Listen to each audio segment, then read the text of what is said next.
Hi guys, this is Alia Jamal, the love coach. I help women unravel unconditional love within themselves.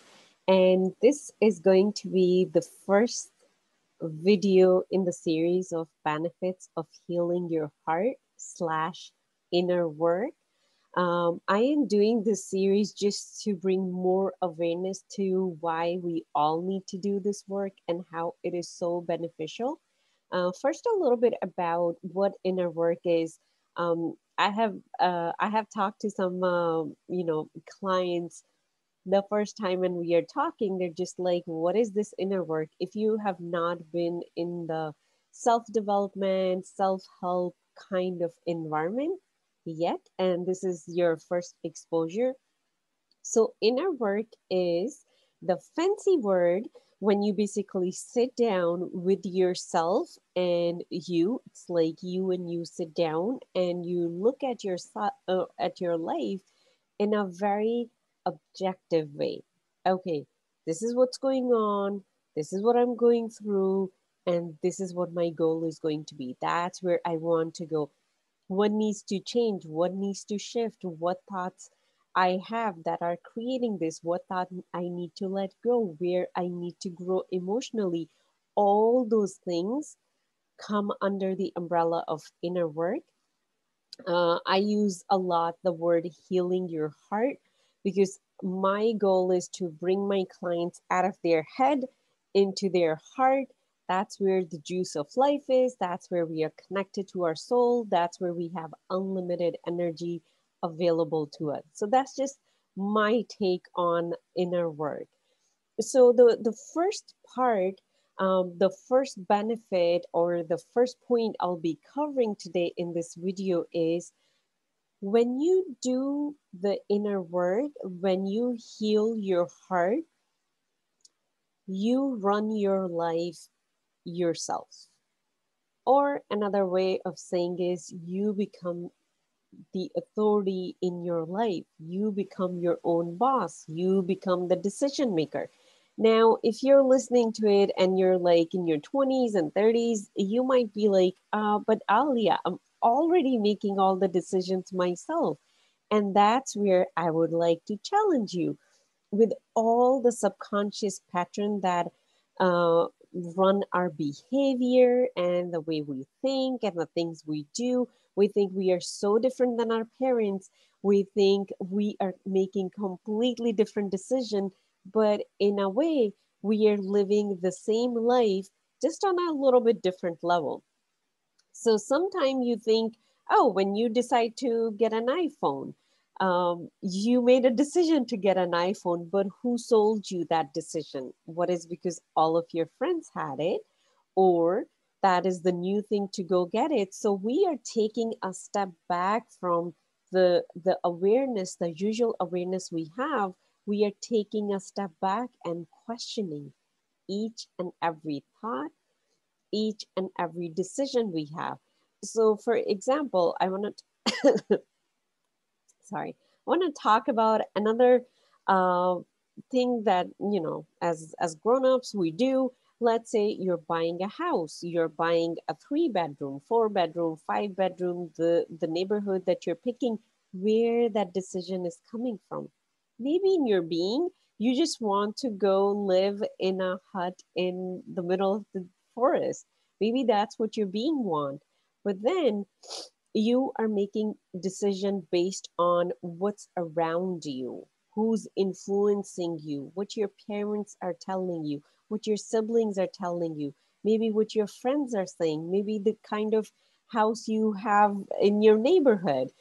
So all those things influence the decision that we make. So when we think we are running our life, we are actually not.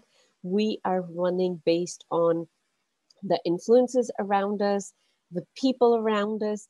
And when we do this inner work, when we heal our heart, we start becoming our own authority. We make decision based on what our soul wants, what our being wants within us, instead of what are people telling us around me. So that is just a little bit introduction to how you can do it. And now I'm just going to take you guys through a little process. You can pick one area in your life, and I'm going to go pick the most famous career. I come from a Pakistani background, and usually Pakistani and Indian people, the dream is to become a doctor. And there's so many doctors who are like, I always wanted to become a doctor, but it was actually their parents who wanted them to become a doctor. And then they become a doctor, and then they are not very happy because the way the challenges of just being in that profession, it's like full of dedication. We all know that. And then so many of them, they're miserable in that life, but we gotta keep going. There's bills, there's debt to pay. So all those things add up. Fast forward 50 years old, and then they are thinking, oh, what else I could have been. Nothing against that. That's just the background I come from. If you're from a different culture, you might have your cliche thing that everyone wants you to do. So I'm going to take this example. So let's say this is something I did actually in my when I was 21 years old, because that's like when I had to make a decision. And that time I wasn't even a coach, but this thing was already bubbling inside of me. So put in front of you the decision you want to make. It could be your career decision, it could be moving to a different place, whatever decision you're making right now. It could be a decision to leave your marriage, it could be even as big as that. Whatever decision you're going through, put it down, and we are going to try to take you through a process where are you making this decision from yourself or from someone else. So let's say you put on the top, I want to become a doctor. I'm just gonna take that one. Then write, what does your mom think about becoming a doctor, and list all the things. And I am telling you, your subconscious is going to resist that. It's going to be like, no, don't go there. You're trying to change me. I don't want you to change. I want you to stay safe. And that's where, my friend, we have to use our will as a human to stick to it. And we have to keep pursuing and keep answering that. Try to at least come up with 5 to 10 opinion or reasons your mom have about that topic. Now, it could be any topic. It could be like, I want to go out of state school. It could be, I want to move to a different country with my family. So let's say if you are living close to your parents, and then your family's with you, and now for whatever reason, your husband, your wife, they want to move to a different state, to a different country, whatever that is. Write what your mom's opinion is about that. 5 to 10 different sentences. What your dad's opinion is about that.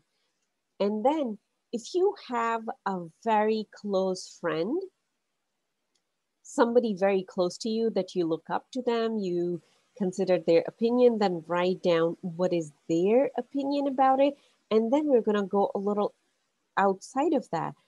Do you have a sibling that you really consider their opinion to be of high value?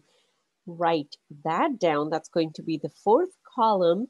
And then you're going to think about, do you have like that very influenced type of neighbor? Like, this neighbor, every time they come, they talk to your parents and your parents change their mind. Or you have a relative, maybe an aunt or an uncle, who are very dear to you and you really highly look up to them. So make all those columns and now go through that. And whatever decision you were leaning towards, see, like, is it because what they are thinking? Are you just following what they are thinking, or you're really coming from what you think? So I would tell you 99.99% we are trying to make decision based on what other people are thinking, how they are influencing us. Now that you have that revelation, hopefully, if not, congratulations, you're already listening to your own soul and your own heart. Now, if you have that revelation, one thing immediately is going to happen. You're going to feel very uncomfortable in your body. That is all the energy moving in your body. It's like, what? I cannot believe that's true. I reject this. No, this is not true. I want to walk away from it. And this is where inner work becomes a little bit challenging. That's why they say a true self-love is beyond the spa days and the manicure and pedicure and a nice vacation. This is what real, true self unconditional love is, and that's how it's built. That's when you start building a relationship with yourself.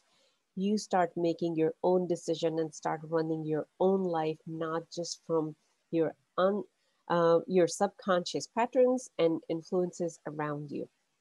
So, what is next, my friends? I brought you all the way here to make you feel a little bit uncomfortable in your own body. So, the next thing would be I invite you to close your eyes. First of all, take your time doing this exercise, pause the video if you have to. And the next thing would be I invite you to close your eyes and take a couple of deep breaths, because that's when you're inviting all your energy to be in your body, in your being. You're inviting your soul. This is your home. Come here. Be my guide. Tell me what I'm supposed to do. And that's after taking all those deep breaths, the next step would be we're going to try to quiet your mind, because it's going to be racing like faster than a race car on a racing track. That's how it's going to be. Then say the words, be still, peace, whatever is easier for you. Words have their own energy, words have their own power. Peace is a very high frequency energy. It, you know, when the frequency is so high, if you have physics background, like colors that are so high, we can't even see. So it's that stillness that you feel. So keep saying the word peace, be still, as you take a couple of deep breaths. If you need more, take 10 deep breaths and ask yourself, what do I want? And I like to use my name. So I usually say, what does Alia want? And right away, just like that, the answer is going to show up. If it does not show up in the first time, I invite you to repeat the exercise, because sometimes when we are starting this work, we are resistant to receiving that answer, to opening up to that. So that is a little exercise I wanted to share with you, and bring your awareness to doing this inner work, the benefit of healing your heart, connecting with yourself, and how to run your own life, make decisions based on what you want and not what other people want. So that is all, my friends. I'll be back soon with the next video. I love you. Bye.